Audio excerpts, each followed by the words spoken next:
to start in their professional career, and how do you know when a painting is finished? I'm going to combine those two. So. Oh, those are two really big. Yeah. You know, I am glad that I was, at this point, that I was stupid and optimistic enough to persist. It is not a sensible career, you know. But the world needs, when I say artists, I'm talking about, I'm not just talking about my medium, you know, not just visual artists, but the world desperately needs them, but it doesn't really have a place for them. If you're going to be an artist, the fit is going to be awkward. Most people will not understand really well what you do, and if you insist upon being understood, that could be problematic.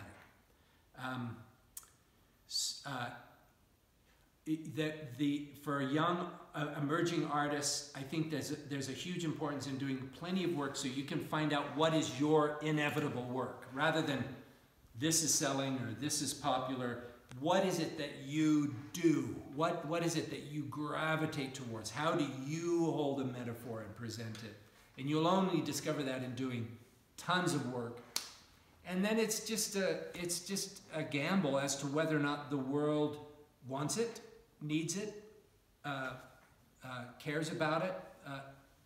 And that goes with the question of how long did it take you to find your voice in art? And do you still experiment with other styles? I don't. Experimenting with other styles kind of suggests that I say, I'm going to do, I don't mean to imply that this is what you're saying, but it feels a little bit like, gee, I'll try a cubist painting, but I don't experiment in that way consciously. I mean, there's sometimes I'm trying to solve a problem and I'll think, golly, the cubists understood this, and so I'll try to distort or flatten the space, or you know, the Proto-Renaissance or Gothic artists really did this really well. So I try to learn from and include in my work, you know, tons of influences, hundreds of different influences.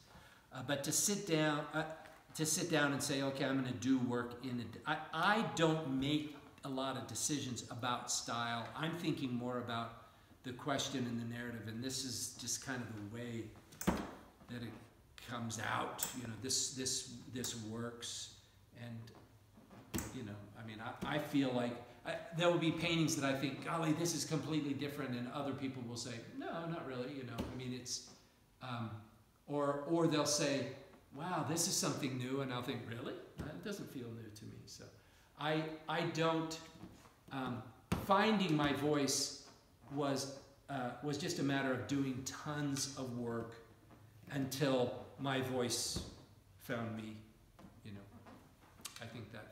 I think most young artists just don't do enough work. I mean, as students, one of the reasons that I did well in school is I just did tons of work. It's almost a dumb answer that you just say, you know what, if you work like a mad person, you will, one, find out if you can stay engaged in a large, in a big work, and you might find out, I hate this, and so that's a good thing to know, then do something else. But you will also, your voice will emerge without you consciously saying, oh, I'm going to paint like Matisse, or I'm going to paint like Paul Klee. Okay, this question